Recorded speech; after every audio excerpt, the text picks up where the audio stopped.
أبوشتن وطان تركبو كبرات تخاتاتلتي ساتلايت تلفزيون أسنا كما يكنيهم كما يتوعلو أبناء لهم مدبنا نامود أتاقلتشان 15 تمليسنا أبا معبابلان هايزي وانزي أب هاقرنان زبانان سفينو زولو بوليتيكا وطري سفحز بلا مرداتا كلوكم بمتنو حقزي إليوز بلنايو مدبنا هنا أربلكم أما فارق كلتشان 18 إساس مس أبي أحمد تراخيبو بسم سلام نلولاونت هاجرنا إيرترا بحدقة تودي تور كبات أبز فلم اللوان هاجرنا إيرترا دعما يا مسكلاو من جدي تركب كم دلا صفح زبالة تنتانا قريبنا كم زنا برنا ذكر كوينو بحث إيرو بزن عيلهم مرب كننس أبار قدري نازل لنا قداي أتم من جد ركب إيرتران إثيوبيان بقونا عبها هلاد ما ركب إساسا أبين أبكلتشحن 10 كم تكمل وظفتنو هندبت استخدت بوليتيكا ومعبالة زي كونه دحر مجارجة بسطور ويدما زي توعو اعتصاصات معربيان هاجرات انت لا يدر رخيتن صلوان تكالاتن دبلوماسياتنا أمريكا كم دلو أمتنا مهابيو أبي أحمد أمونغ إيرتران إثيوبيان سلام أمس يتباهيلو شلمات نوبل لابس تقبللو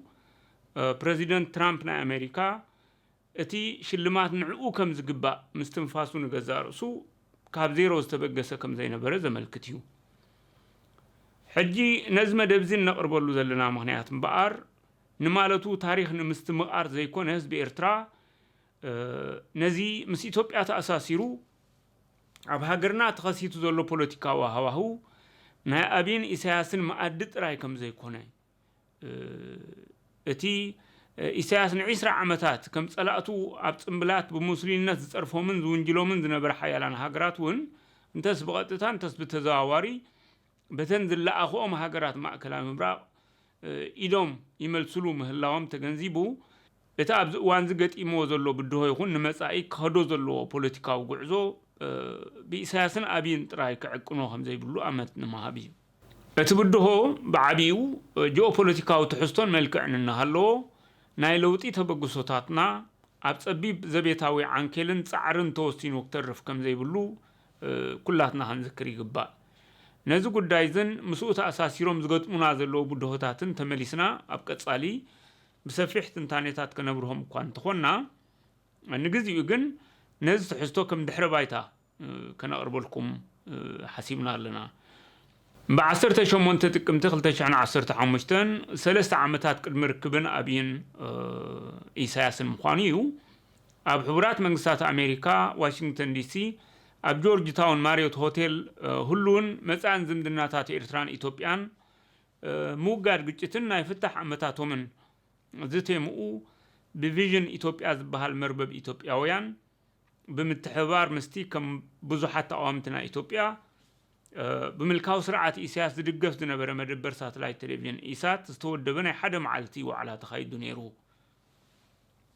أبتي وعلى كم تزاربت استساتفو دبلوماسيات أمريكان سبسلطان ستيت ديبارتمنتن مالت منستر قدات وصا أمريكا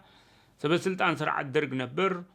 مهرات سمويا تناتاتفتي بوليتيكا إثيوبيا كون خلو تحقاقازي سكرتاريا بقدات أفريقيا أمباسادر هرمان كوهن أمباسادر أمريكا أب إثيوبيا نبر أمباسادر ديفيد شين كم ودما فلوت إثيوبيا ومهور بروفيسور مسفن ولا مريم قال كابتوم أبتا أخيبات ساتيفهم مدرتات تسمعيهم نتو أعلان بحري زغط سلم عبارتاتن انتلا إذا حجاب إيرتران زبانان تخسيت زولو معبالي كم تقدم زبالكو دقيمنا بسفحو كنو رئيكوان تخونا لومين نتوكرو لقداي أبتا قد أمي زرباز اسمعي أمباسادر سرع الدرق نبر دكتور كاسا كبده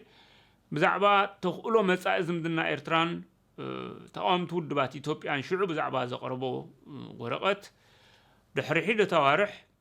أبكلتشحن 10 عامة مرت همدبر ساتلايت تلفزيون إسات قبرو كلمة أيقيو كبرى سمعتنا بعرف لما ترجم نايتن إيرترا بزملكت نزقرب الحتو بأمحرنيا ذهبوا من الستات كانوا أربولكم هنا أسعيبنا دما نتوم بأمحرنيا كم ذل وقت كاتات الوقت دليل عدلنا مهاب نتكفالت نتني إيرترا زملكت كفالت راي بأمحرنيا كم زقربكم قبرينا سنة مكت أبتو قبائي شمت أي قتير زماغوتا نقر اللو زبال كلو مخنيات ما ሽምጠይ ገቲረ ይከራኸሬ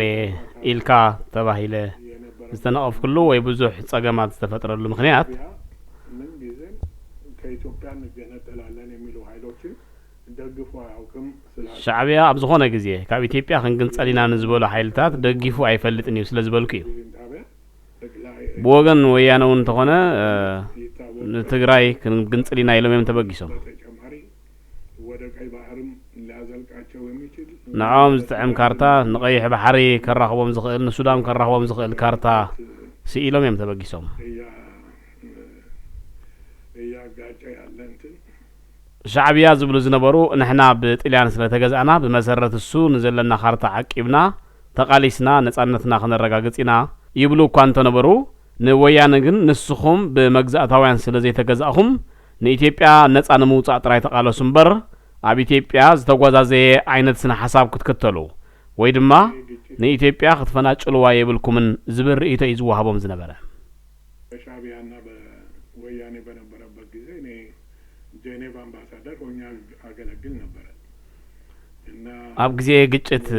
ወያነን ሻዕቢያን ኣነ ኣብ ጄኔቫ አምባሳደር ኮይነ የገልግል ነይረ ኣብ ትሽዑ እዋን ኣነ ይዝክር ወያነ ሻዕቢያ መቃለስትና ኣምበር መውዚትና ኣይኮነን ዝብል ወረቐት ወይ መግለጺ ኣውፅኦም ፓምፍሌት ክዝርግሑ ጽቡቕ ገይረ ይዝክር ኦኤልኤፍ ናይ ኦሮሞ ተቃዋሙን ከምኡ ዓይነት ተመሳሳሊ መግለጺ ነይርዎ ኣብኡ ተቃሊስኩም ንመንግስቲ ካብ ስልጣን ኣውሩድ እምበር ናይ ምግንጻል ተኽእሎታት የብልኩምን ዝብል ዘረባታት ይወጽእ ኣሎ ሻዕቢያ ኢትዮጵያን በዘር ሊሸነሽን ፈልጓል ሻዕቢያ ኢትዮጵያን በሃይማኖት ከፋፍለው ለማዳከም ፈልጓል የሚለው መሰረት የሌለው ስለዚህ ሁሉ ጊዜ ሻዕቢያ ንኢትዮጵያ በሃይማኖት ከፋፍላ ወይ በሐፈሻ ብዝተፈላለየ መንገዲ ከመቃቀላ እዩ ድጽዕር ነይሩ ዝብል መግለጺታት መሰረት ዘይብሉ እዩ የትግራይ ተወላጆች በሙሉ አይደለም ግን የትግራይ ተወላጆች መካከል ከኤርትራውያን ጋር ኩሎም ናይ ትግራይ ተወለድቲ እኳ ተዘይኮነ ገለገለ ናይ ትግራይ ተወለድቲ ካብ ቀደም ናይ ጽልእን ቅርሕንትን ጸኒሕ እዩ ኤርትራውያን ድማ ኣብ ልዕሊ ናይ ትግራይ ተወለድቲ ዝሕድርዎ ዝነበሩ ንዕቐት ንሕና እውን ብዝተፈላለየ ምክንያት ኤርትራ ንኸደሉ ዝነበርና ግዜ ንሪኦ ዝነበርና ክንምስክሮ ንኽእል ነገር ነይሩ ኤርትራውያንም አንዳንዴ ግብዝነት ይታይባቸዋል ኤርትራውያን ከዓ ሓደ ሓደ ግዜ ግብዝነት ወይ ድማ ትዕቢት ይረአዮም እዩ ያው እንደሚታወቀው አስመራን የመሰለ ከም ዝፍለጥ ካብ 30ታት ጀሚሩ ኣብ ትሕቲ መግዛእት ጣልያን ኤርትራ አስመራ ዝመሰለት ዓባይ ከተማ ካብ ደቡብ አፍሪካ ቀጺላ ኢንዱስትሪያዊት ሃገር ካብ አፍሪካ ትባሃሉ ዝነበረት ከም ዝነበረ ኩልናትና ንረዱ ሐቂ እዩ ግን ይሄ አሁን ኤርትራውያን የሚኩራሩበት አስመራ የኤርትራውያን ነበር ወይ ግን እዚ ሕጂ ኤርትራውያን ዝምክሕሉ አስመራ ናይ ኤርትራውያን ዲ ነይሩ እዚ ዘብለን ዘሎ ምክንያት ከዓ ኤርትራውያን ነቶም ናይ ትግራይ ተወለድቲ ካብ ዘርእይዎ ዝነበሩ ንዕቀት ተበጊሰ ምክንያቱ እቲ ንዕቀት እዚ መሰለ ከተማ ዘለና ንሕና ዘመናውያን ኢና ንስኻትኩም ግን ገጠር ኢኹም ወይ ድማ ድሑራት ኢኹም ዝብል መበገሲ ከም ዝነበሮ ተዚብለኒ እና ጣልያን ለራሴ መኖሪያ ብለው የሰራው ጣልያን ንዕኡ ንመንበሪ እዩ ንኽጥዕመ ኢሉ ዝሰርሖ እዮም ዝምክሕሉ ዘለዉ ከም በዓል ኣባሻውል ዝኣመሰሉ ካብቲ ናይ ትግራይ ገዛውቲ ዘይሓይሽ ሰፈራት እውን ኣሎ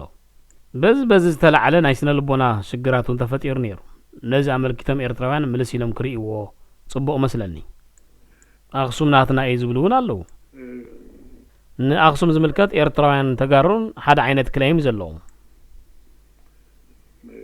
አንድ የነበሩበት በአንድ ላይ የተዳደሩበት ብሓደ ዝነበሩሉ ዝተመሓደሩሉ ክኸውን ይኽእል እዩ ካብ ኤርትራውያን ዝበልጽ ንተጋሩ ናይ ኣክሱም ክላይም ክህልዎም ኣይክእልኒ ንኤርትራውያን እውን ካብ ተጋሩ ዝበልጽ ናይ ኣክሱም ክላይም ክህልዎም ኣይክእልን በዚ መሰረት ክርአን ከሎ እቶም ምስ ኤርትራ ዝተቀሓሓሩ ናይ ትግራይ ተወለድቲ ማለት ካብ ህዝቢ ኢትዮጵያ 6 ሚእታዊት ክኾኑን ከለዉ እቲ 94 ሚእታዊት ናይ ህዝቢ ኢትዮጵያ ግን በዚ ናይ ክትግንጸል ኢኹም ኣይክንግንጸልና ዝብል ተዘይኮይኑ ካልእ ቂምታ ዝቆጽሩ ኣይመስለንን ብርግጽ ሻዕቢያ ካብ ኢትዮጵያ ንምግንጻል ዘካየዶ ጥፍኣት ብዙሓት ኢትዮጵያውያን ኤርትራውያን ሓዊስካ ማለት እዩ ብኣማእታ ሸሓት ዝቆጸር ህይወት ዓጽመምን ደሞምን ከስኪሶም እዮም ትንሽ ነገር አይደለም እዚ ንእሽተይ ነገር ኣይኮነን ካብኡ ንላዕሊ እውን ኣብዚ 98 ብምክንያት ባድመ ኣብ ሞንጎ ሻዕቢያን ወያነን ዝተኻየደ ኩናት እንተርኢናዮ ብኣማእታ ሸሓት ኢትዮጵያውያን ተሰዊኦም እዮም ያኛው ረጅሙ ጦርነት ነቲ ነዊሕ ዓመታት ዝወሰደ ኩናት ክትሪኦን ከለኻ ምስ ግዜ ክተነጻጽሮን ከለኻ እዚ ኣብዚ ናይ ባድመ ኩናት ህይወት ዝወሰደ ኣዝዩ ብዙሕ ምዃኑ የነጽረልካ ሻዕብያ ጠፍጢፉ ዝሰርሖም ንምንታይ ምስ ሻዕብያ ተዘራረቡ ንምንታይ ከሻዕብያን ኢትዮጵያ ናይ ምምቃል ሕልሚ ኣይነበሮን ትብሉ ኢሎም ክዛረቡ ከለዉ ንሰማዕ ዘገርም እዩ በሚስጥር ሲሆኑ ለምንድን ነው በይፋ ከሚደረጉት ውጭ እነዛን የሚስጥር ድርድሮችስ የሀገሪቱ ሁለተኛ ወይ ደግሞ ሶስት ቀጽሉ ንአምባሳደር ካሳ ከበደ በጋዜጠኛ ዘቀረበሉ ሕቶ ተቃውምቲ ኢትዮጵያ ኣብ ኤርትራ ዝነበሩሉ ግዜ ሻዕብያ ንምክፍፋል ኢትዮጵያ ወይ ድማ ንምምቃል ኢትዮጵያ ተሓስቡ እንትኾንኩም ኣይሕግዘኩም ይብሎም ከም ዝነበረ ሕጂ ይገልጹ ኣለዉ እስከ ምዝብ ምትሓዝ ኣብ ግዜ ደርጊ ምስ ሻዕብያ ድርድር ከም ዝነበረ ምስጢራዊ ዝርርቡን ይግበር ከም ዝነበረ ይግለጽ እሞ ከመይ ነይሩ ትዝርርብ ንኣብነት ንኤርትራ ካብ ኢትዮጵያ ናይ ምግንጻል ሕቶ ዘለዕል ዶ ነይሩ ይኸውን እቶም ኣብ ድርድር ዝቐርቡ ዝነበሩ ኸ በዓል መን እዮም ክጥቀሱ ይከኣል ዶ እንታይ ውጽኢታት ከነይርዎ ዝብል ነይሩ ይሄ እንግዲህ ከደርግ እዚ ሕቶ እዚ ምስቲ ናይ ስልጣን ምክፍፋል ናይ ደርግ ዝተሓሓዝ እዩ እዚ በዓል መን ኣብቲ ናይ ዝርርብ መድረኽ ተሳቲፎም ንዝብል ሕቶታት ዝምልከት ምስቲ ናይ ደርግ ናይ ስልጣን ኣተሓሓዛ ተተሓሒዙ ዝምለስ እዩ አብሮ መታየት የሚገባው ጉዳይ ይመስለኛል ፍስሐ ደስታ ምክትል ፕሬዚደንት ስለ ዝነበረ ካልኣይ ሰብ ኣብቲ ዝርርብ ነይሩ ማለት ኣይኮነን ኣብቲ ናይ ዝርርብ መስርሕ ቀዳማይ ሰብ ፕሬዚደንት ማለት መንግስቱ ሃይለማርያም እዩ ካልኣይ ቀዳማይ ሚኒስተር ዝነበረ አቶ ፍቅረ ስላሴ እዩ ግን ናይ ኤርትራ ጉዳይ አመልኪትካ ብምስጢር ይኹን ብጋሃዲ ዝተገበሩ ክርክራት ናብ ናይ ሚኒስተራት ምክሪ ቤት ዝቐረበ ጉዳይ ኣነ ኣይዝክርኒ ስለዚ እቲ ዝነበረ ናይ ስርዓት ደርጊ ናይ ስልጣናት ተሃላልዋ እቲ ምስጢር ክሰምዖ ዘለዎን ክሰምዖ ዘይብሉን ሰብ ኣብ መንግስቱ ሃይለማርያም ወይ ኣብ ትሽዑ ዝነበረ ፕሬዚደንት ዝምርኮስ ነይሩ እርግጥ እነዚህ በምስጢር ተካሂዱ የምንላቸው እዞም ሽዑብ ምስጢር ተካሂዶም ዝበሃሉ ዘለዉ ድርድራት እምበኣር ካብ ትሽዑ ናይ ድህንነት ሓላፊ ዝነበረ ሰብ ዝሓልፉ ይነበሩ የት ነው የተካሄደው ምናልባት ሚስጥራዊ ድርድሮቹ እርሱም እንግዲህ ውጭ ግንኙነት ውስጥ ነበር ብለዋልና ያ እርሱም እዛ ካልኑት እነዚህ አመልኪቱ ጋዜጠኛ ዝሓተቱ ሕቶ እዚ ምስጢራዊ ድርድር ዝበሃል ኣበይ ናበይን ተካሂዱ ንስኻውን ኣብ ናይ ወፃእ ጉዳያት ትነጥፍ ነርካ ኢኻ እሞ ኣካል ናይዚ ምስጢራዊ ድርድር ነርካ ዲኻ ዝብል እዩ ኣነ ዝፈልጦም ኣለዉ ንኣብነት ኣብ ጀኔቫ ዝተኻየደ ርክብ ኣሎ እቲ ኣቦ ወንበር ብዝገብሮ ወይ ድማ ብዝህቦ ኣሳይመንት እዩ እና እነዚህ በምስጢር የተካሄዱት እዞም ብምስጢር ዝተካየዱ ድርድር እንታይ እዮም ካበልካኒ ናይ ጉዳይ ፌዴሬሽን ኤርትራ ምስ ኢትዮጵያ በፌዴሬሽን ናይ ምቁራን ዝምልከት ዝርርብ ዝተገይሩ ነይሩ ናይ ፍሉይ ራስ ገዝነት ጉዳይ አመልኪትካውን ቀሪቡ ነይሩ ይህ አሜሪካኖቹ ደግሞ መጨረሻ ላይ ኣብ ትሽዑ እዋን አሜሪካውያኑን ከይተረፈ ካብ ነጻነት ቁርብ ዝልቕ ዝበለ ፌዴሬሽን ኢሎሞ ነይሮም ለኤርትራ ልዩ የራስ ገዝነት መብት ተሰጥቷል እንደምታውቀው ለትግራይ ከም ዝፍለጥ ንትግራይ ንዓፋር ንኻልኦትን ራስ ገዝነት ተዋሂቡ ነይሩ እዩ ናይ ኤርትራ ጥራዩ ፍሉይ ራስ ገዝነት ተዋሂቡ ዝነበረ ሉዝ የሆነ ኦቶኖሚ ነው ናይ ኤርትራ ፍሉይ ዝገብሮ ናይ ምውሳን ዓቕሞም ልዕል ዝበለ ይኸውን ምስ ማእከላይ መንግስቲ ዘለዎም ርክብ ካብቶም ናይ ካልኦት ራስ ገዝታት ድኽም ዝበለ ይኸውን ማለት እዩ ጋዜጠኛ ዘቕረቦ ሕቶ ኣብቲ ምስ ሻዕብያ ትገብርዎ ዝነበርኩም ድርድር ናይ ራስ ገዝነት መሰል እንዳሃብኩም ወይ ድማ ናይ ፌዴሬሽን ሓሳብ እናቕረብኩም እዩ ነይሩ ብመንገዶም ዝቐርብ ዝነበረ ኸ እንታይ ኮን ይኸውን አሁን አንዳንዴ ብሓፈሻ ክረአ ከሎ እቲ ድርድር ምስ ስትራቴጂ ዝተሓሓዝ እዩ ነይሩ ማእከላይ መንግስቲ ግዜ ንኽዕድግ ድዩ ወይ ካልእ ሓሳብ ነይርዎ ድዩ ፈሊኻ ክትርድኦ የሸግረካ እዩ ሓደ ሓደ ግዜ ማእከላይ መንግስቲ ኣብ ዝሕይለሉ ሻዕብያ ድማ ኣብ ዝኽበብሉ ግዜ ንፌዴሬሽን እውን ሕራይ ዝብሉሉ ሰዓት ይርአ ነይሩ እዩ ብዙ ሽማግሌዎች የገቡበትም ሁኔታ ነበር ኣብቲ እዋን እቲ ነቲ ጉዳይ ሽማግለታት ከኣትዎ እውን ፍትኑ ነይሮም ጋዜጠኛ ኣስዕብ ኣቢሉ እሞ እቲ ዝርርብ ቅንዕና ይነበሮን ናይ ሓይሊ ሚዛን ዝውስኖ ነይሩ ማለት ድዩ እዎ ንክልቲኦም ናይ ስትራቴጂ ኦብጀክቲቭ ነይርዎም እዩ ማዕከላዊ መንግስቲ ናይ ስትራቴጂ ኦብጀክቲቭ ነይርዎ እዩ በትሽዑ እዋን ወንበዴ ኢና ንብሎም ነርና ንወንበዴ እውን ከምኡ ናቶም ናይ ስትራቴጂ ኦብጀክቲቭ ነይርዎም እዩ ግን ትኩረት ብዙ ጊዜ ምናልባት ጦርነቱም ሲደረግ የኃይል አሰላለፉ ምናምን ሲታይ ሕጂውን ጋዜጠኛ ይሓትት እቲ ናይ ሽዑ ዝነበረ መንግስቲ ግን ኩናት ክኸውን ከሎ ሙሉእ ዓቕሙ ናብ ሻዕቢያ ይተኩር ድርድር ክኸውን ከሎውን ሙሉእ ኣድህብኡ ናብ ሻዕቢያ ይገብር እንታይ ነይሩ እቲ ፍልይነት ክብል ይሓትት ምናልባት ወደፊት ታሪክ ሲጻፍ ሓቂ ንምዝራብ እቲ ናይ ሽዑ ዝነበረ መንግስቲ ክውቀስ ዘኽእሎ ነገር እዩ ከምቲ ንሻዕቢያ ዝተዋሃበ ትኹረት ንወያነ ተዝውሃብ ንኦነግ ተዝውሃብ ካብቲ ድርድር እሱ ወፂኻ ዝሓሸ መዕለቢ ምተረኸበ ነይሩ ዝብል ሓሳብ ኣሎ ይኹን ኣይኹን ክፍተን ነይርዎ ንምንታይ ተናዒቖም ትኹረት ኣብ ዘይተዋሃበሎም ግዜ ወያነ እናሓየሉ ኸይዶም ዋላ እኳ ንሶም ዝመርሕዎ እንተኾነ ብናይ ህወደ ካባ ናብ ኣምሓራ ከመይ ኢሎም ከም ዝኣተውን ርኢና ኢና በእኛም ደግሞ በውስጣችን በኣና እውን ብውሽጥና ክትሪኦ ከለኻ ብሓቂ ከም ናይ ኢትዮጵያ ሰራዊት መስዋዕቲ ዝኸፈለ ኣብ ካልእ ዓለም ኣሎ ኢልካ ንምዝራብ የሸግር እዩ ኣብ ናይ ታጠቅ ማእከል ስልጠና ምልሻ ክስልጥኑ ከለዉ ኣነ ኣብኡ ሰርሕ ነይረ ንሽዱሽተ ወርሒ ኣገልጊልኩም ክትምለሱ ኢኹም ተባሂሎም ክዓጥቁ ከለዉ ትዝ ይብለኒ ብሔራዊ ግዳጃችንን ፈጽመን ወደ ቤታችን እንመለስ ኢሉ የነበሩ ኣብ ተዓሊም ጥራይ እኮ 3 ወርሒ ጌርና እታ 6 ወርሒ ከይኣኸለት ባ ናብ ግዳጅ ለኣኹና እሞ እቲ ክንገብሮ ዝግባአና ጌርና ገዛና ክንምለስ ዝብሉ ከም ዝነበሩ ኣነ ይዝክር ያ እንግዲህ ለ6 ወር ተብሎ የወጣ ሰራዊት ነው እምበኣር እዚ ን6 ወርሒ ተባሂሉ ዝወፀ ሰራዊት እዩ ን15 ዓመትን ልዕሊ እዩን ኣብ ጉድጓድ ወኻርያ እንዳነበረ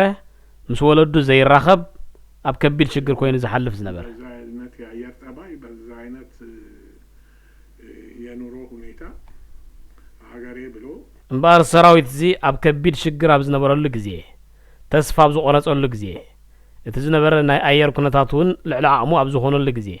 ሰብ ክፃወሩ ኣብ ዘይክእለሉ ደረጃ ኣብ ዝኾነሉ ግዜ ካልእ ተወሰኽቲ ሽግራት ኣብ ዝነበረሉ ግዜ ወያነ ተዋጊኡ እዩ ስዒሩ ክትብል ኣሸጋሪ እዩ ይትረፍ ከምኡ ክትብል ወያነ ስልጣን ምስ ሓዘ እኳ ነዚ ሰራዊት እዚ ውዕለቱ ክኸፍሎ ዝግብኦ ዝነበረ እዩ ተዘይኮነ ግን ወያነ ተዋጊኡ እዩ ስዒሩ ክትብል ብኸመይ ኣገባብ ከኤርትራ ጋር ከሻዕቢያ ጋር ተደራድሮ ኤርትራን ትቶ የቀረውን የኢትዮጵያ ክፍል ማዳን እንዴት እንደ ምሳል ተወሰደም የሚል አስተያየትም እየመጣ ነው በተለያየ ወገን ጋዜጠኛ ወሲኹ ዘቀረበ ሕቶም ኣብቲ ሽዑ እዋን ምስ ሻዕቢያ ድርድር ጌርካዲ ወይ ብኻልእ መንገዲ ኤርትራ ተገንፂላ ከም ትኸይድ ብምግባር ነቲ ካልኦት ክፋል ናይ ኢትዮጵያ ናይ ምድሓን ዕድል ኣይነበረን ድዩ ምክንያቱ ብዘይ ሻዕቢያ ወያነ ክገብርዎ ዝኽእሉ ነገር ኣይነበረን ስለ ዝበሃል ነዚ ኣብነት ዝኸውን ድማ ናይ ሻዕቢያ ታንክታትን ወታደራትን እዮም ኣብ ኣዲስ አበባ ኣትዮም እዚ ማለት ንወያነ ተሰኪሞም ናብ ኣዲስ አበባ ዘእተውዎ ሻዕቢያ ምዃኖም ይዝረብ ስለዚ ናይ ሻዕቢያ ጉዳይ መዕለብ እንተዝረክብ ነይሩ ናይ ወያነ ጉዳይ ቀሊል ዳይ ምኾነን እቲ ካልእ ክፋል ናይ ኢትዮጵያ ንኸተድሕን ዕድል ኣይምነበረን ዶ ዝብል ኣካላት ኣለዉ እሞ ነዚ ኣመልኪትካ እንታይ ትብለና ዝብል ነይሩ በጦር አዛዦችም አካባቢ ሽዑ ዝነበሩ ኣዘዝ ሰራዊት ተመሳሳሊ ሓሳብ ዘልዕሉ ነይሮም እዮም ዋላ ኣብ ኤርትራ ዝነበረ ወታደር ስሒብና ናይ ትግራይ ጉዳይ ፈቲሕና ድሕሪኡ ናብ ናይ ኤርትራ ጉዳይ ክንምለስ ንኽእል ኢና ዝብል ሓሳብ ዘልዕሉ ነይሮም እዮም ብሓፈሻ ግን ትሕዝቶ ናይቲ ድርድር እንተርኢናዮ ይከኣል ነይሩ እዩ ኤርትራ እንዲኹም ትደልዩ በቃ ከመይልና ኢና ብሰናይ ጉርብትና ብሓባር ክንዘልቕ ብዛዕባኡ ንዘራረብ ሰራዊትና ብኸመይና ኸነውፅእ ማለት ብኸመይና ዊዝድራዋል ፕላን ክንገብር ብዛዕባኡ ንዘራረብ ካብ ምጽዋዕ ወይ ድማ ካብ ባጽዕ ንታሕቲ ዘሎ ናይ ዓፋር ከባቢ ሕቶ ኣይተልዕሉ ምክንያቱ ንሱ ኣመጻጽኡ ዝተፈልየ ስለ ዝኾነ ጥልያን ገዚኦም ሒዞሞ ዝነበሩ እዩ እቲ ናይ ኣመጻጽኣ ታሪኽ እውን ምስ ናይ ካልኦት ከባቢታት ክትረኣዮ ከለኻ ዝተፈልየ እዩ ስለዚ ብዛዕባኡ ዘለኩም ሕቶ ኣይተልዕሉ ምክንያቱ ንሕና እውን ናይ ባሕሪ ኣፍ ደገ የድልየና እዩ ናብ ዝብል ዝርርብ ተዝኽየድ ነይሩ ኤርትራውያን እውን ምተቐበሉ ነይሮም ምክንያቱ ክቕበሉ ከም ዝኽእሉ ምንጭ ስለ ዝነበረ እዩ ግትርነት የነበረው በእኛ በኩል ይመስለኛል ኣብዚ ጉዳይ ዝምበኣር ግትርነት ዝነበረ በኣና ወገን ይመስለኒ ኢሳያስ ኢትዮጵያን ልትበታተን አይፈልግም የሽንጤን ገትሮ ይከራከራል የሚል ነገር አንስተዋልና በግል እሳቸውን ያገኙበት ወይ ደግሞ በድርድር ሂደት ውስጥ የእሳቸውን አቋም ያውቁበት ሁኔታ ነው ቀፂሉ ጋዜጠኛ ዘቀረበ ሕቶ እምበኣር ንታሪክ ክኸውን ወይ ድማ ናይ ታሪክ ተመራመርቲ መበገሲ ክኸውን ንስኻ እውን መጽሓፍ ትጽሕፍ ከም ዘለኻ ሰሚዕ ኣለኹ እሞ ኣብቲ መድረኽ እውን ዘቕረብካዮ መደረ ከም ዝብሎ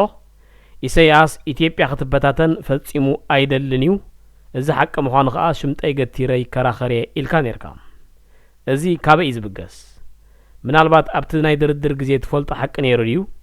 ወይስ ብውልቂ ዝረኸብካዮ መርትዖታት ነይሩ ድዩ ካብ ምንታይ ዝብገስ ኮን ይኸውን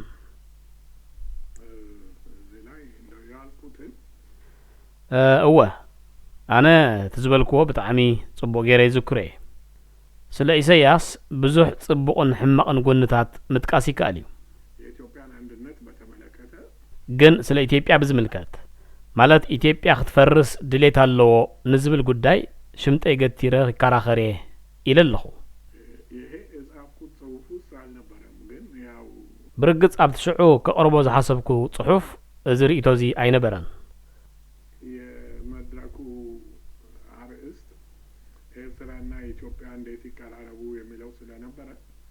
እቲ ናይ ትሽዑ ዝነበረ መድረኽ ኣርእስቲ ኤርትራን ኢትዮጵያን ከመይ ይቀራረቡ ዝብል ስለ ዝነበረ ስለ ናይ ኢሳያስ ሕማቕ ነገር ዘርዚርካ ኣብቲ መድረኽ ምዝራብ ዋጋ የብሉን እምበኣር ስለ ኤርትራን ኢትዮጵያን ክንዛረብ ከለና ካብ ማንም ሃገራት ንላዕሊ ከም ኤርትራን ኢትዮጵያ ከም ኢትዮጵያ ድማ ንኤርትራ የለን ኣብ ንምለሉ ግዜ ካብ ሰናይ ጉርብትና ዝሓለፈ ሓያል ዝምድና ክህልዎም ኣለዎ ኢለ እየ ድኣምን ኣነ እዚ ናተይ እምነት እዚ ብኸንቲ ኮንኩን ዘልዕሎ ዘለኹ ከም ዝትርእይዎ ዘለኹም ከም በዓል ሄርማን ኮሆን ኣብ ኣደባባይ ወፂኦም ሻዕቢያና ወያኔ ንሻዕቢያን ንወያነን ንናይ ኢሰፓ መንግስቲ ተኪኦም ንኽመፁ ንኸረዳድእዎም ዝተፈጠረ ፎርሙታት ኣሎ ገና ለንደን ላይ እናደራድራቸዋለን ሲሉ ቀደም እውን ኣብ ለንደን ከነደራድረኩም ኢና ክብሉ ከለዉ ኢሰፓ እውን ኣብቲ ድርድር ክርከብ ከም ዝኾነ ተገሊጹ ነይሩ እቲ ናይ ድርድር መስርሕ ከም ዘለዎ ኮይኑ ግን ንሻዕቢያን ንወያነን ከደራድርዎም ከለዉ ክልተ ነጻ ሃገራት ዝብል ነይሩ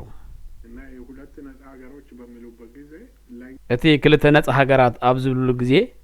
ንዓና ማለት ንኢሰፓ ማለት እዩ ኣቕሪቦምና ዝነበሩ ናይ መደራደርያ ሓሳብ ሓደ ናይ መሰጋገር ስርዓት ክፍጠር እዩ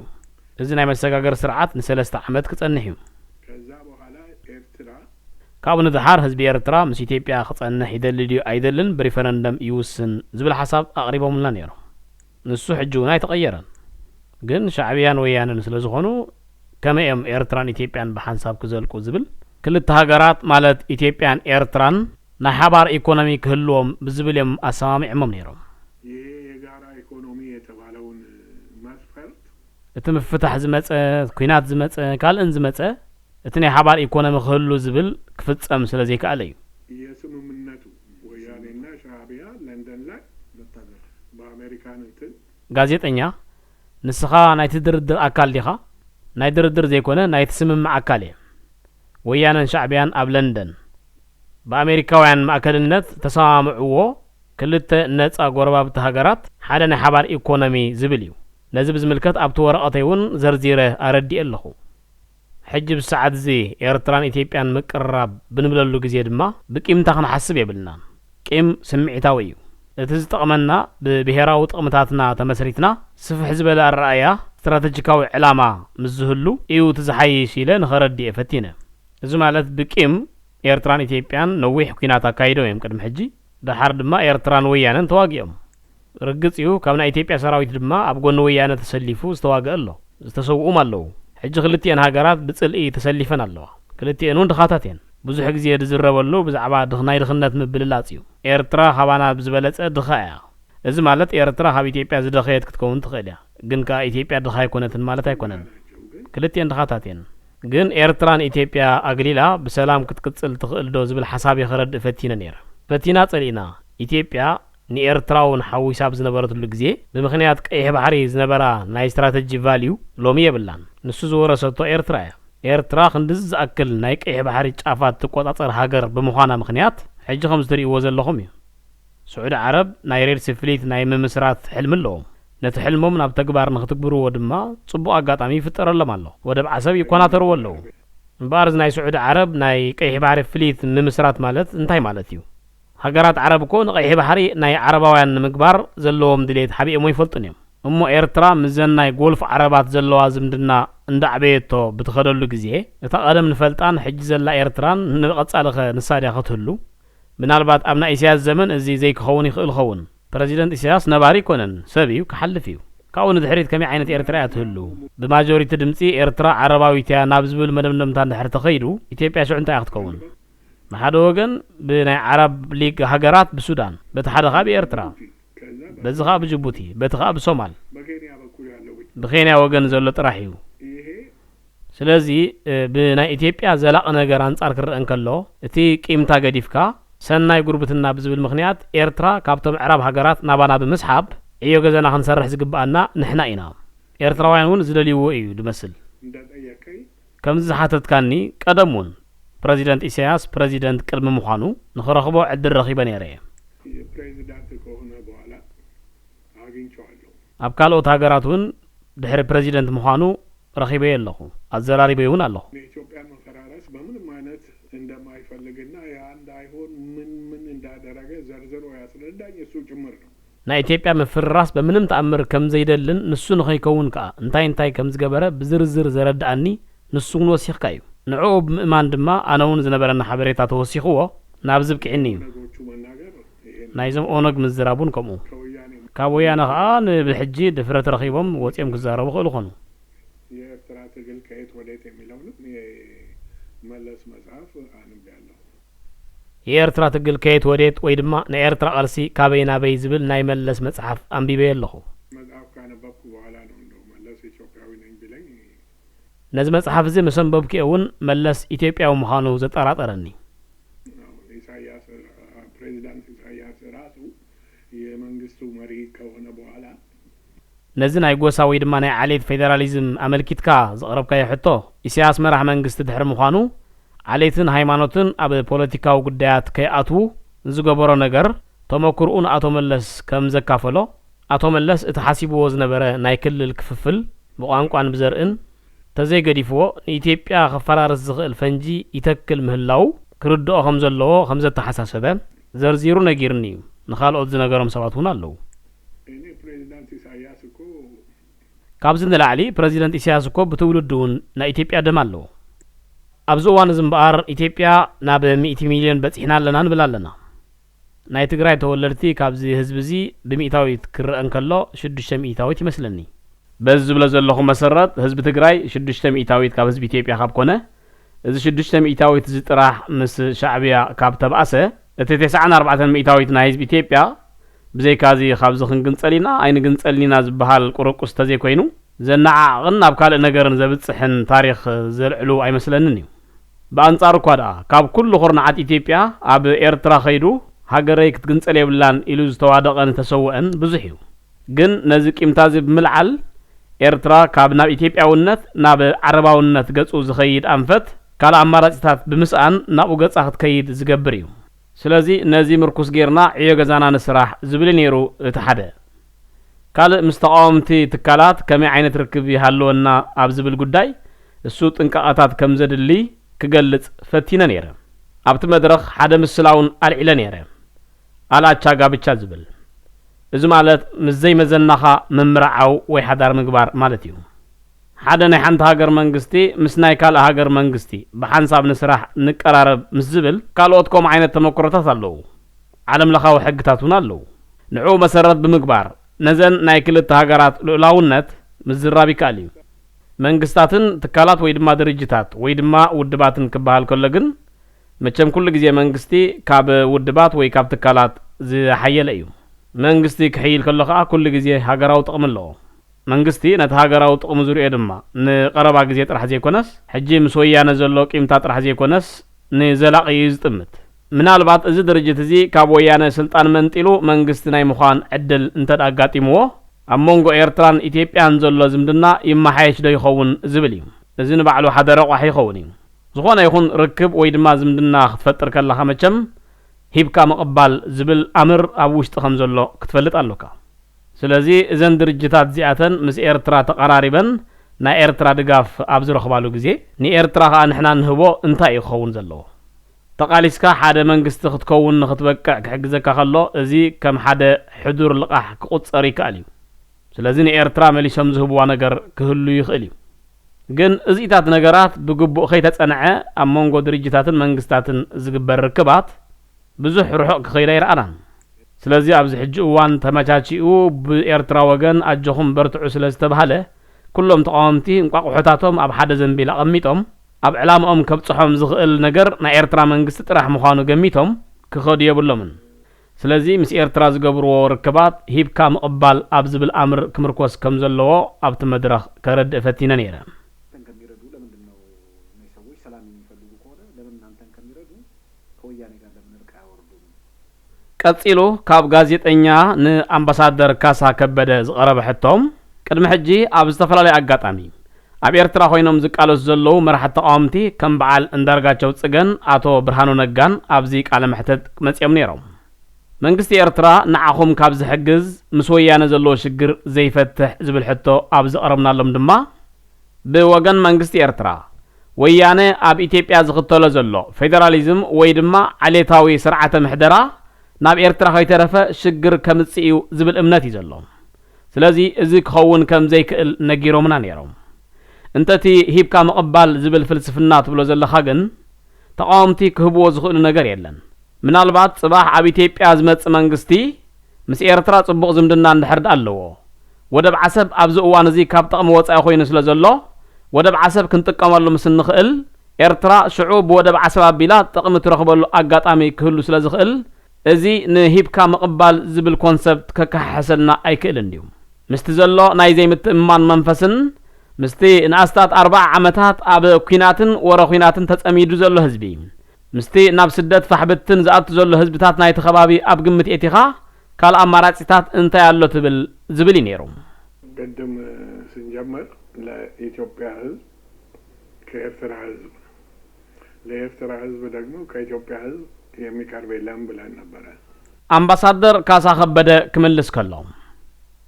ቅድም ነዚ ዝርብ ክንጅምሮ ከለና ንኢትዮጵያ ህዝቢ ከም ኤርትራ ህዝቢ ዝቐርቦ የለን ነዝቢ ኤርትራ ድማ ከም ህዝቢ ኢትዮጵያ ዝቐርቦ የለን ኢልና ነርና ያንን ጠበብ ባለ ነዚ ሓሳብ እዚ ብጽብብ ዝበለ መልክዕ ክንሪኦ ከለና ከም ህዝቢ ትግራይ ኣብ ከበሳ ዘሎ ህዝቢ ኤርትራ ዝቐርቦ የለን ማለትና እዩ ሻዕብያ ድማ ንወያነ ጠፍጢፉ ዝሰርሖ ጥራይ ዘይኮነስ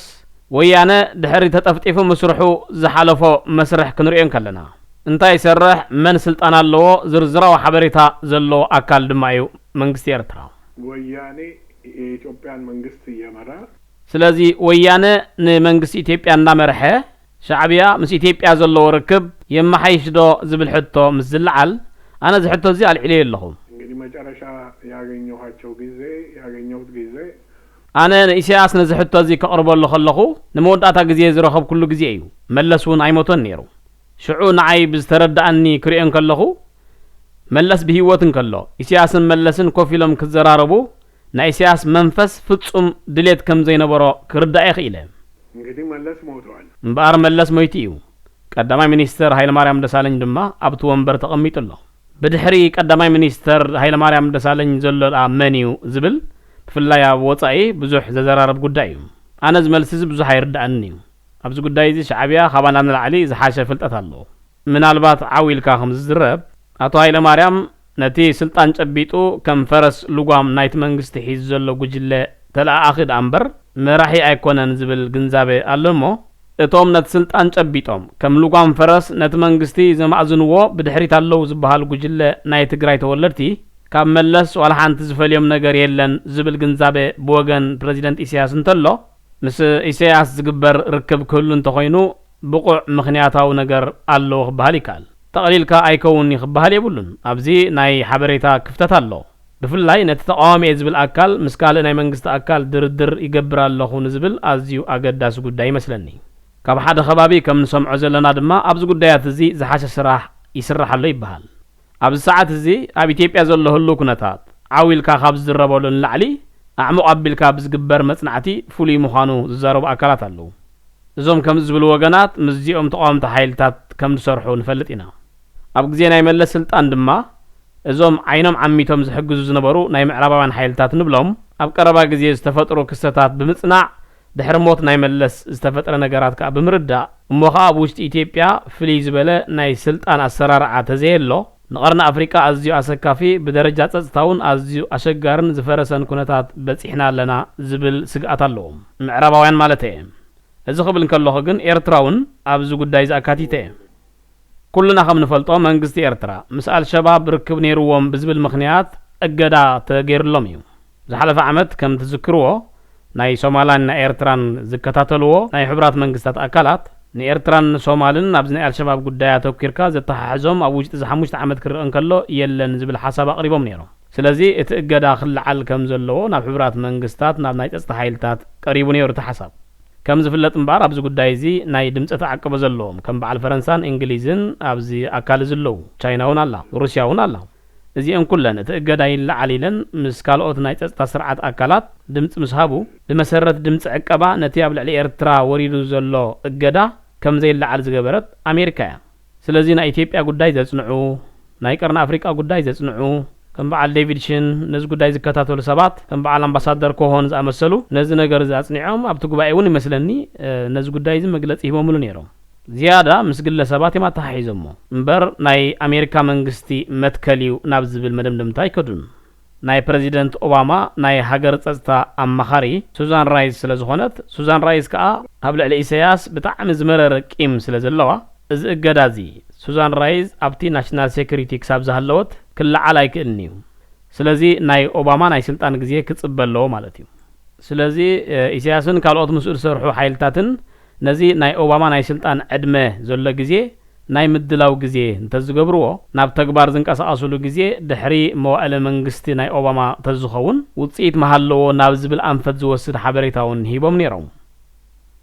ጋዜጠኛ ኣሜሪካ ናብ ኤርትራ ኣምባሳደራ ምስ ለኣኸት ኤርትራ ድማ ንዕኡ ስለ ዘይፈቐደ ነዚ ምርኩስ ዝገበረ ስጉምቲ ዶ ይኸውን ኢሉ ብዝሓተተሉ ግዜ ኣምባሳደር ካሳ ከበደ ድማ ከም ዝፍለጥ ኣሜሪካ ኣምባሳደራ ናብ ኤርትራ ክትልእኽ ከላ ኩለን ሃገራት ከም ዝገብርኦ ሙሉእ ድሕረ ባይታ ናይቲ ኣምባሳደር ሓቢራ እያ ልኢኻ ነይራ ከም ትግቡእ እቲ ተቐባለ ሃገር ነቲ ብኣምባሳደርነት ተሓፂኡ ዝኸይድ ዘሎ ሰብ ድሕረ ባይትኡ ብግቡእ ኣጽኒዑን ርኡን ብገዛእ ርእሱ እውን ሓበሬታ ኣኻኺቡ ኣሜሪካ ተኣክል ብኩሉ ነገራ ካብ ዓለም ዝሓየለት ሃገር ኣምባሳደር ናብ ኤርትራ ክትሰድድ ኣብ ዝፈተነትሉ መንግስቲ ሻዕብያ ድማ ነቲ ጉዳይ ኣጽኒዑ ካልእ ሰብ እንተትምድቡልና ከም ዝበለ ሰሚዕ ኣለኹ ኩሉ ኣብ ጉዳይ ቀርኒ ኣፍሪቃ ኣመልኪቱ ዝወፅእ ሓበሬታታት ክንሪአን ከለና መብዛሕትኡ ካብ ኣብ ኤርትራ ዝርከብ ኤምባሲ ኣሜሪካ ዝመንጨወ እዩ ዝብል ርድኢት ኣሎ ነዚ ምርኩስ ብምግባር ድማ መንግስቲ ሻዕብያ ኣሜሪካ ኣብ ኤርትራ እትገብሮ ኤምባሲ ናይ ብሓቂ ንኽልቲአን ሃገራት ናብ ዝምድና ዘምጽእ ኤምባሲ ዘይኮነ ናይ ሓበሬታ ምንጭን ናይ ስለያ ማእከልን እዩ ዝብል ግንዛቤ ስለ ዘለዎ እዩ ስለዚ መንግስቲ ሻዕብያ ሕራ ኢሎም ነቲ ኣምባሳደር ተቐቢሎም ናይቲ ኣምባሳደር ነፍሲ ወከፍ ምንቅስቓስ ከከታተሉ ኣብ ዝጅምሩሉ ግዜ ናብ ዝኸፍአ ሓደጋ ወይ ቀራና መንገዲ እዮም ዝኣቱ ስለዚ ካልእ ሰብ መድቡልና ምባል ከዓ ዝተለምደ እዩ ኣሜሪካውያን ከዓ ነዚ ጉዳይ እዚ ምርኩስ ብምግባር ኣብ ህልኽ ኣትዮም ወይ ንሕና ዝመደብናዮ ሰብ ክትቅበሉ ኣለኩም ተደይ ኮይኑ ካልእ ኣይንልእኽን ኢና እዮም ዝበሉ መንግስቲ ሻዕብያ ድማ ወዮ ከምቲ ፕሮፌሰር መስፍን ኤርትራ ኹርዓት ዝብሎ ዋላ እኳ ድኻታት ሃገር እንተኾንና ብዝብል ክነቕፅኽ ኢሎም ጋዜጠኛ ነዚ ቃል እዚ መበገስ ብምግባር ፕሮፌሰር መስፍን ኩርዓት ናይ ኢትዮጵያ ኣብ ኤርትራ ኣይተሪፉ ህሉፍ ሓሊፉ እውን ኩርዓት ናይ ኢትዮጵያ ምስ ፕሬዚደንት ኢሳያስ ዘሎ እዮም ዝብሉ እዚ እንታይ ማለት እዩ ይብል እወ እሱ ማለት ይብል ኣምባሳደር ካሳ ከበደ ቀጺሉ ጋዜጠኛ ንኣምባሳደር ካሳ ከበደ ቅድሚ ምስጋኑ ብፍላይ ኣብ ዝሓለፈ መድረኽ ዘቕረብኩሞ ኤርትራ ናብ ዓረብ ሃገራት ቅድሚ መኻዳ ክንገብሮ ዝግባአና ዝበልኩሞ ክብል እንከሎ ኣምባሳደር ካሳ ከበደ ኩልፍ ኣቢሎም ይቕሬታ ኤርትራ ናብተን ዓረብ ሃገራት ዝኸደት ዝብል ሓረግ ቁሩብ እንተሓሰብናሉ ብዝብል እዩ መቸም ከም ንፈልጦ ኣብ የመን ዝተፈጠረ ሽግር ኣሎ ኤርትራ ናይ የመን ሑቲ ተቐቢላ ተዘራርብ ከም ዝነበረት ይፍለጥ እዩ ሓደ ግዜ ከዓ ኣቶ መለስ ዜናዊ ኢሳያስ ንዓሰብ ድሌቱ ይግበሮ ተደልዩ ኣግማል የስትየሉ ከም ዝበለ ሰሚዕ ኣለኹ ኢሳያስ ከዓ ናቱ ምላሽ ኣይኮነን ናተይ ባሕሪ ኣግማል ኣይኮኑን ሰቲሉ سعود عربن مس حبرات إمارات عربن كوينهم ككاري ويوم يبلالله بز مسرت كا كونترات تفراري ملو أبت خباب السو انتايخ مسرت جنا قلت يكون انزله بلك أجن ناي سعود عرب حيل بحري أو مسرت نداقبر إزله إذا خا مسنا يمن كوينات تتحازيهم جن ناي كونترات بحري انتايو زبل حتى إنا قديمنا خن ملسو زلنا نحنا كون إيرتراوان لبخم نابزنا أفريقيا منفس ملسو كنبلو مالونا منجست إيرترا مسنا يمن ناي حوتي قوني يتطويل نيرو حجي أب عسب سعود عرب تتكلم ترى أخوينا إيرترا ترى حوتي متكل تحزال لا مالتيو ስለዚህ ንመንግስቲ ኤርትራ ሃገራዊ ጥቕሚ ንሑቲ ገዲፉ ምስ ስዑድያውያን ምውጋኑ ዝሓሸ ኮይኑ ተረኺቡሎ ማለት እዩ ከም ዝፍለጥ እኮ ጅቡቲ እውን ንሕቡራት ኢማራት ዓረብ ወደባ ካርያ ኣላ ጅቡቲ ንባዕላ እውን ናይ ዓረብ ሊግ ኣባል እያ ናትና ኢኮኖሚ እውን ኣብ ጅቡቲ ተጸግዐ እዩ ናብ ሶማሊላንድ ወሪዶም ኣብ በርባራ መሰረተ ዝገብሩ እዚታት ንምግባር ናይ ገንዘብ ዓቕሚ ኣለዎም እዞም ገልፍ ዓረባት ዝበሃሉ ብዛዕባ ሶማሊላንድ ዝምልከቱን ናብኡ ገጽና ክነዝልቕ ኢና ክንብል ኣይንኽእልን ትሕት ኢልና ክንሪኦ ከለና ዝተርፈና ሞምባሳ እዩ ሱዳን እውን ከምኡ ምስ ዓረባውያን እዮም ስለዚ ኢትዮጵያ እኮ ዋላ ናይ ባሕር ኣፍ ደገ ኣየሃልዋ ዳ እምበር ሸቐጣታ ንግድታታ ተውፃሉን ትእትወሉን ናይ ባሕር ኣፍ ደገ ክህልዋ ይግባእ ኣነ ምስ ሓሳባት ናይ ዶክተር ያዕቆብ ሃይለማርያም ይሰማማዕ ብዛዕባ ዋንነት ዓሰብ ዝምልከት ሓሳባት ብዙሕ ጽሒፍ እዩ ንስኹም ብዛዕባ ኤርትራ ክትሓስቡ ከለኹም ናይ ብሓቂ ብዛዕባ ኤርትራ ዘይኮነስ ንዓሰብ ንምርካብ ጥራሕ ኢልኩም ኢኹም ብዛዕባ ኤርትራ ተልዕሉ ዝብል ግንዛበ እውን ብወገን ኤርትራውያን ኣሎ እዚ ጉዳይ እዚ ከይጎልሕ ንሕና ድማ ብዛዕባ ምስ ኤርትራ እንገብሮ ዝምድና ንዓሰብ ደሊና ጥራሕ ከይመስል